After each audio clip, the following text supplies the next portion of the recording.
Let's take a look at the second page of Project 6 for Business Math B, the spreadsheet having to do primarily with gross domestic product.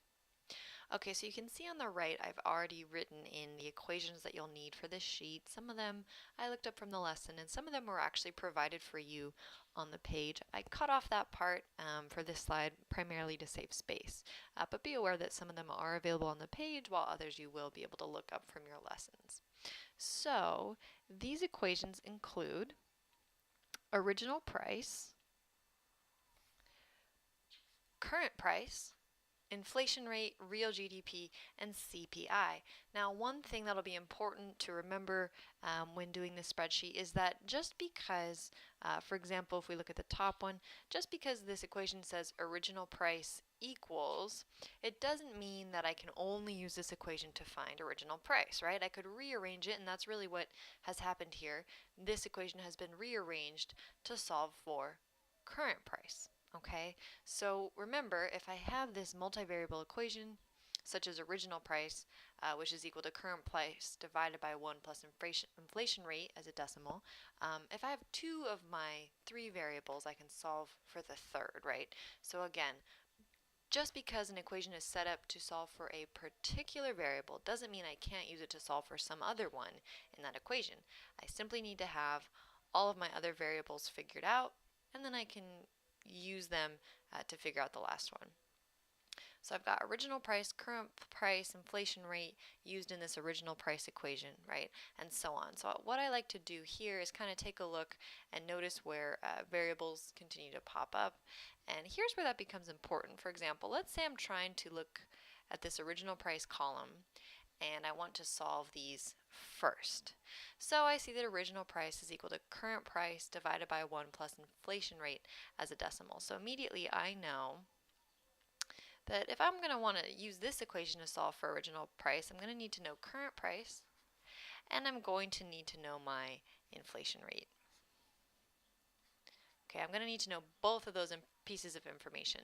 So pretty easily, for example, if I look, let's see, if I look right here and right here, notice that it'll be easy for me to use that equation to solve for original price in those two cells because I know the current price and the inflation rate. Okay, so those two calculations are going to be very straightforward. However, notice that if I want to solve original price right here, well, the inflation rate is missing. So I'm going to have to first figure out the inflation rate or use a different formula to figure out the original price. Okay, for example, if I look at the CPI equation, so even though this is solving for CPI, Consumer Price Index, which is this column here, notice that CPI is equal to current price divided by original price times 100. Okay, and once again, my goal is to figure out original price right now. So if I know CPI and I know current price, I can use this equation to solve for original price, right?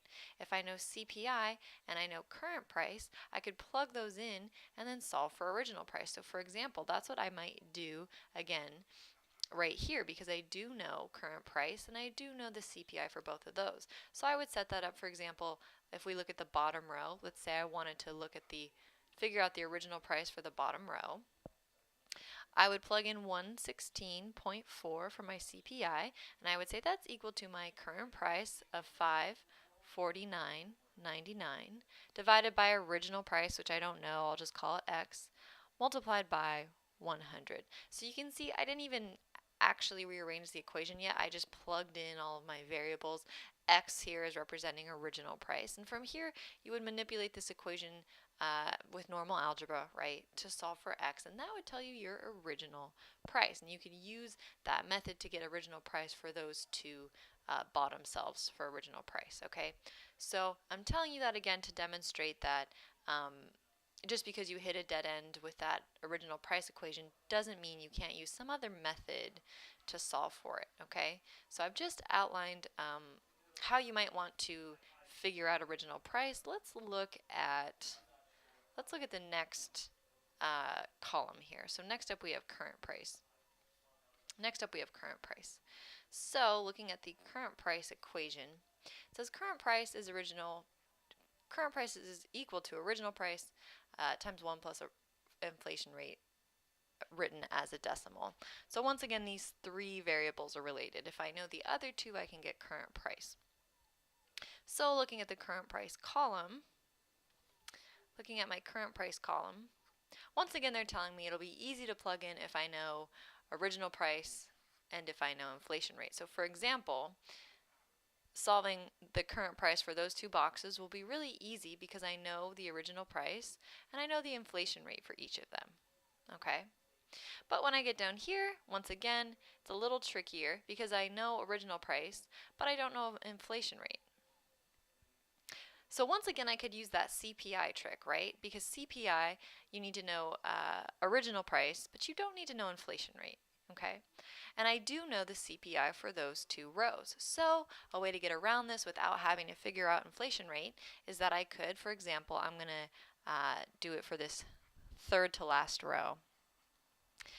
If I want to solve for current price for this row, I could say, okay, well, CPI is equal to 168.4. Current price is what I'm trying to figure out. Current price, I don't know it, so I could call it current price. I could call it X.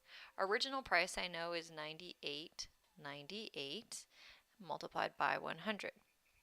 Okay, so I could solve this out from here. That would tell me my current price, and I could use that method to figure out both of those rows. Okay, so we've come up with techniques so far to solve for the entire first two columns, and you would just really continue on in that way. So let's keep going. Next up, inflation rate. So as you can probably guess, it's a similar story with inflation rate. To figure out inflation rate, you need to know your current price and your original price. So for example, figuring out inflation rate for these two rows will be really easy because we know the current price and the original price. So you can just use this inflation rate formula. Now figuring it out for the bottom four rows might be a little trickier. What I would recommend is solve the first two columns first. So once you get all these, we've already outlined how to solve for these boxes. Once you get them filled in, it would be pretty easy once again just to use that inflation rate formula to get the last four. And that's what I would recommend, right? Working left to right whenever possible.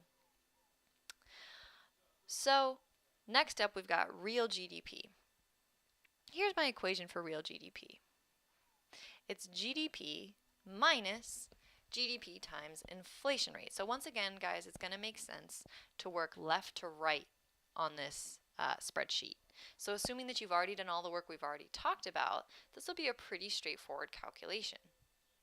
All right, so let me show you what I mean. Real GDP equals GDP minus GDP times inflation rate. And this is not written like this on the sheet. They explain it to you in like a written sentence. This is what they mean. So if you want to take a look at that sentence and kind of compare, this is what they mean when they describe how to solve for real GDP. So it's going to be GDP minus GDP times inflation rate. So for example, let's look at a row that has those pieces of information. Let's look at this row. So let's say I'm trying to solve real GDP. It would be the GDP, which is 7650000 minus, notice you'll have to really keep track of your numbers here. So it's going to be that number minus that number once again, 650,000 times inflation rate, which is 7.2% written as a decimal, is 0.072. Okay, so that's how I would set that up to solve for that box. GDP minus the quantity of the GDP multiplied by inflation rate. Be very, very careful with your numbers here. It's going to be really easy to add in too many zeros or forget a zero.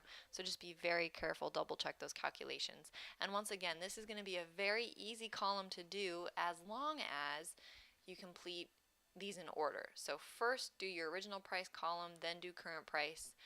Once you get those completed, it'll be easy to do inflation rate. And once you get inflation rate completed, it'll be easy to do real GDP. All right. Finally, you have CPI, Consumer Price Index, and that should be pretty straightforward as well. It's current price divided by original price multiplied by 100. I already showed you how to set that up when we were solving for either current or original price. But let's take a look and set it up one more time. So let's say I want to figure out consumer price index for this top cell. So that means I'll be using this information over here. So my CPI would be equal to my current price of 21.45 divided by my original price of 18.75 multiplied by 100, and that's how I would solve consumer price index for that cell. Now again, this will be easy to do as long as you get everything done in order. So by the time you work your way over to this column, you should have the entire original price and current price columns filled in, and it'll be easy for you to complete the rest of that column. So again, guys, one last time, the key to making this one easy for yourself is to fill out the original price column first, the current price column next, then the inflation rate, then real GDP, then consumer price, working left to right. In order, the only really tricky part as far as having to work around things and do things in a weird way is that little spot in our original price column right here, when you'll have to use the CPI formula to do those two, and you'll have to use the CPI formula to fill in those two squares as well, but everything else on the sheet should be pretty straightforward. So next up, you'll have a couple of questions to answer below. The first question says, what products have an inflation rate of less than 2%? So once you have all your inflation rates solved for, you'll just look at that column and select the one, or if there's more than one, products that have that rate less than 2%. And you'll fill in, and I've kind of cut it off here, but each of these rows is actually titled with a letter number A, B, C, and so on. So you would just write the corresponding letter. Next, you're asked what line shows the greatest GDP. By that, they don't mean the real GDP, they mean this column. So which line is greatest? Again, you'll just fill in the letter. Next, what two lines show a negative real GDP? So you'll look to the real GDP column, identify what two lines are showing that negative real GDP, and then explain what it means to have a negative real GDP. This is something that was explained in the lesson that corresponds to this page, so you'll have to watch out for that. And the same concept, and the same, not the same concept, but similarly, number 4 is also explained in the lesson, which says what can you say has happened if inflation shows more than a doubling in prices? That's another question you'll be able to answer again with information presented to you throughout the lesson. Okay, so again, this sheet should be pretty straightforward. Watch out for those cells that I circled in blue. You'll have to use the CPI equation to solve those. And then the only other sticky part, I think, will be just the short answer fill in for question 4 and the meaning on question 3. Again, you'll be able to dig through your material that talks about GDP and inflation and consumer price index and all that good stuff, and use that information to answer those questions.